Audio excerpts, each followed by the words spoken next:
नमस्कार साथियों, एक बार फिर से स्वागत है हमारे YouTube चैनल डिजर्विंग आईएएस पे।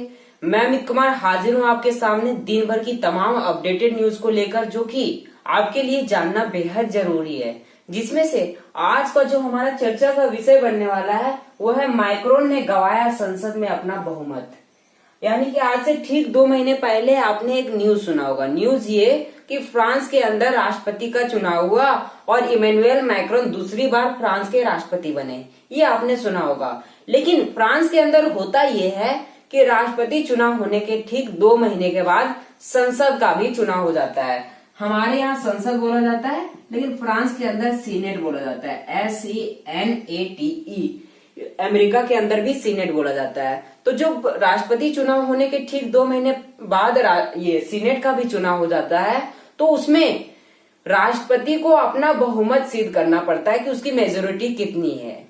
और किस प्रकार मेजोरिटी सिद्ध करनी पड़ती है, जैसे कि राष्ट्रपति ये फ्रांस के जो सीनेट है उसकी कुल सीटों की संख्या है 577 और इसका लाना कितना पड़ता है, जस्ट इसका हाफ, यानी कि बहुमत सिद्ध करने के लिए जस्ट इसका हाफ लाना पड़ता है, यानी कि 289 इतना लाना पड़ता है। लेकिन फ्रांस के जो राष्ट्रपति हैं ये इतना नहीं ला पाए और बहुमत सिद्ध करने में असफल हो गए। इन्होंने लाया कितना, यानी कि इनकी पार्टी ने लाया है कुल मिलाकर 245 सीटें, जो कि जितना चाहिए उससे बहुत कम है। तो ये बहुमत सिद्ध करने में असफल रहे। कारण क्या था, इनका लंबी लंबी फेंकना। इनको पता था कि कोरोना है और ये साथ में ये रशिया वर्सेस यूक्रेन क्राइसिस है, फिर लंबी लंबी फेंकने की क्या जरूरत थी। इन्होंने लंबी लंबी फेंक कर अपने लोगों का विश्वास जीतकर राष्ट्रपति चुनाव तो जीत लिया, लेकिन जब ये पूरा नहीं कर पाए तो इनके लोगों ने इनकी पार्टी को गिराने की कोशिश कर दी। ठीक है, फ्रांस के अंदर इनकी पार्टी को गिराने की कोशिश कर दी, तो इनको कुल मिलाकर मात्र 245 सीटें मिली। लंबी लंबी फेंकने का मतलब होता है कि इन्होंने जनता से बड़े बड़े वादे कर दिए जो कि पूरा करने में असमर्थ रहे और फिर इनकी पार्टी की मेजोरिटी घट गई। अब बात आती है कि क्या मैक्रोन अब फ्रांस के राष्ट्रपति नहीं रहेंगे? 2 महीने पहले ही निर्वाचित हुए थे और फिर गिर जाएंगे? जी नहीं, फ्रांस के अंदर ऐसा नहीं होता है। भारत और अन्य देशों में ये होता है कि मेजोरिटी सिद्ध करनी पड़ती है, उसके बाद क्या कोई प्रधानमंत्री या तो राष्ट्रपति बनता है। लेकिन फ्रांस के अंदर ऐसा नहीं होता है। और हमारे यहाँ अगर मेजोरिटी सिद्ध करने में कोई राष्ट्रपति या तो ये हमारे यहाँ तो प्रधानमंत्री की बात करते हैं कि अगर प्रधानमंत्री मोदी जी हमारे संसद में अब अपना बहुमत सिद्ध नहीं कर पाते हैं तो मोदी जी भारत के प्रधानमंत्री नहीं रहेंगे, बल्कि कोई विपक्ष का बन जाएगा। ये तो फिर अगला चुनाव होगा। लेकिन फ्रांस के अंदर ऐसा होता नहीं है।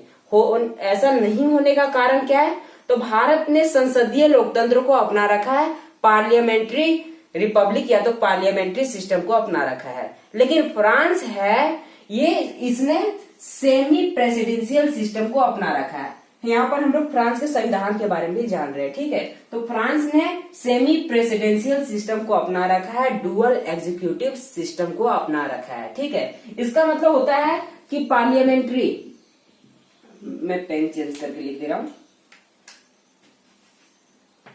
इसका मतलब होता है पार्लियामेंट्री प्लस प्रेसिडेंशियल, संसदीय प्लस अध्यक्षात्मक। भारत के अंदर पार्लियामेंट्री है यानी कि संसदीय है, और अमेरिका के अंदर प्रेसिडेंशियल है, ये अध्यक्षात्मक है। और पार्लियामेंट्री में होता ये है कि प्रधानमंत्री ही, यानी कि जो पार्लियामेंट का नेता होता है, संसद का जो नेता है, जो बहुमत सिद्ध करने में होता है, जो बहुमत सिद्ध कर पाता है, वही क्या देश का शासन चलाता है। जैसे कि भारत के अंदर प्रधानमंत्री, संसद का नेता वही होता है। लेकिन प्रेसिडेंशियल में होता है अध्यक्षात्मक, यानी कि जो राष्ट्रपति होता है वही उस देश का शासन चलाता है। लेकिन फ्रांस में इन दोनों का मिक्सअप है। तो लेकिन फ्रांस का संविधान ये कहता है कि हम तो अपनाएंगे दोनों को, यानी कि हमारा सेमी प्रेसिडेंशियल सिस्टम होगा, ड्यूअल एग्जीक्यूटिव सिस्टम होगा, लेकिन हम वरीयता देंगे प्रेसिडेंशियल को। जर्मनी में जस्ट इसका अपोजिट है। जर्मनी में भी सेमी प्रेसिडेंशियल सिस्टम है, लेकिन वहां पर जर्मनी ने पार्लियामेंट्री को ज्यादा वरीयता देकर रखा है। इसलिए जर्मनी में हम लोग जब भी सुनते हैं तो वहां के चांसलर यानी कि प्रधानमंत्री का नाम ही सुनते हैं। लेकिन इसने क्या कर रखा है, इसने प्रेसिडेंशियल को ज्यादा पावर दे रखी है, वरीयता दे रखी है। इसलिए हम लोग जब भी सुनते हैं तो वहां के राष्ट्रपति के बारे में ही सुनते हैं। भारत के अंदर संसदीय है, यानी कि हमारा प्रधानमंत्री, भले ही राष्ट्रपति के नाम से ही शासन चलता है, लेकिन सारी पावर प्रधानमंत्री के पास होता है। ये होता है सेमी प्रेसिडेंशियल सिस्टम। तो होता ये है कि मैक्रोन को अब सरकार गिराने की जरूरत नहीं है, यानी कि मैक्रोन राष्ट्रपति पद पर तो रहेंगे, लेकिन इसको संसद में, यानी कि प्रेसिडेंशियल तो हार गया, ये तो है, ये बहुमत सिद्ध करने में असफल रहा। बहुमत सिद्ध करता तो अगर कोई भी कानून लाना चाहता है अगर मैक्रोन, तो भी संसद में इसी की शासन चलती, क्योंकि बहुमत इसके पक्ष में है। तो कोई भी कानून या तो कई जो महत्वपूर्ण नियुक्तियां होती है ये बिना पूछे कर सकता था, और कई जो अंतर्राष्ट्रीय संधियां होती है वो भी बिना पूछे वहां का राष्ट्रपति कर सकता था। लेकिन जब ये मैक्रोन बहुमत सिद्ध करने में असफल रहा तो जो पावर होगी वो चल जाएगी पार्लियामेंट्री के अंदर, यानी कि राष्ट्रपति तो बहुमत सिद्ध करने में असफल रहा तो प्रधानमंत्री पर ही बात चल जाएगी। तो अब क्या होगा कि फ्रांस के अंदर जितने भी निर्णय होंगे वो पार्लियामेंट से पहले पास करवाना होगा, सीनेट से पहले पास करवाना होगा, यानी कि सीनेट का अनुमोदन जरूरी होगा ये फ्रांस के अंदर। अभी फिलहाल के लिए जब तक ये राष्ट्रपति अपना बहुमत सिद्ध नहीं करते हैं तब तक ये फ्रांस के अंदर जितनी भी महत्वपूर्ण नियुक्तियां होगी वो पहले कहां पर, पार्लियामेंट में सिद्ध करना होगा। और जो अंतर्राष्ट्रीय संधियां होगी, जैसे कि फ्रांस के राष्ट्रपति भारत आए, कुछ संधियां की है, तो इसका अनुमोदन के लिए पार्लियामेंट में इसको परमिशन लेनी होगी, सीनेट के अंदर इसको परमिशन लेनी होगी।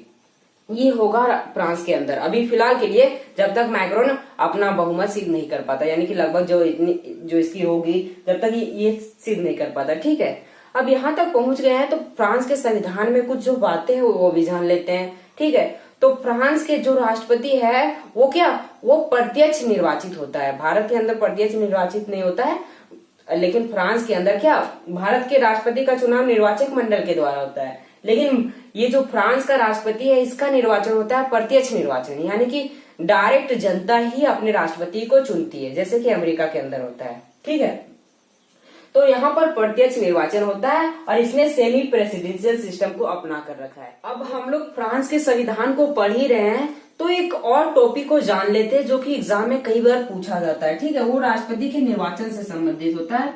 जो टॉपिक का नाम है सेकेंड बैलेट सिस्टम, ये राष्ट्रपति के चुनाव से संबंधित टॉपिक है। फ्रांस के अंदर होता यह है कि राष्ट्रपति का चुनाव तो प्रत्यक्ष निर्वाचन से होता है, लेकिन फ्रांस का संविधान ये कहता है कि जो उम्मीदवार 50% से अधिक वोट लाता है उसे ही राष्ट्रपति बनाया जाएगा।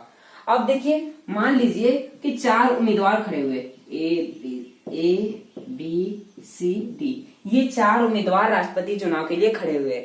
अब मान लीजिए कि इसको भी 30% मिला, इसको 30-60, इसको 20 मान लेते हैं, 60-20-80, और इसको भी 20 मान लेते हैं। ठीक है, अब इन सबको इतना ही वोट मिला, लेकिन फ्रांस का संविधान कहता है कि जिसको 50% से अधिक वोट मिलेंगे उसको ही राष्ट्रपति बनाया जाएगा। ये फ्रांस का संविधान कहता है। तो 50% वोट तो किन्हीं ने नहीं लाया।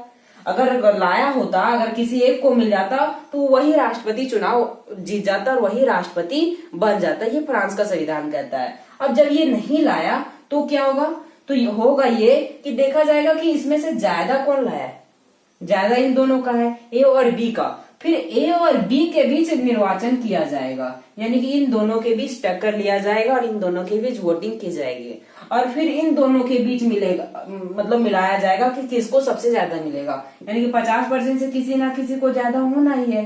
अब आप लोग ये नहीं कह दीजिएगा कि बराबर, क्योंकि जनता बहुत ज्यादा है, करोड़ों की संख्या में फ्रांस के अंदर जनता है, तो बराबर तो कभी नहीं हो सकते, तो इसके आगे कुछ नहीं हो सकता। ठीक है, तो इन दोनों के बीच कराया जाएगा। लास्ट के 2 सबसे ज्यादा जो वोट लाए होंगे उन्हीं 2 उम्मीदवारों को चयनित करके उन दोनों के बीच वोटिंग कराई जाएगी, और जिसको ज्यादा मिलेगा उसे राष्ट्रपति चुनाव कर दिया जाएगा। ये होता है सेकेंड बैलेट सिस्टम, यानी कि 2 चरणों में राष्ट्रपति का चुनाव होना ही सेकेंड बैलेट सिस्टम करता है।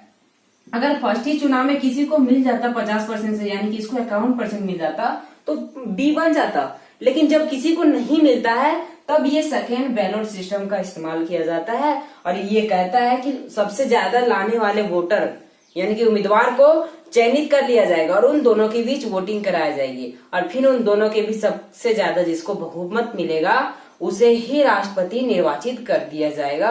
ये फ्रांस का राष्ट्रपति ये संविधान कहता है। तो आई होप फ्रांस के संविधान के बारे में भी आपने कुछ जान लिया और ये मैक्रोन ने कितनी सीटें गंवाई ये भी आपको पता चल गया होगा। फिलहाल के लिए इतना ही, मिलते हैं नेक्स्ट वीडियो में। Thank you.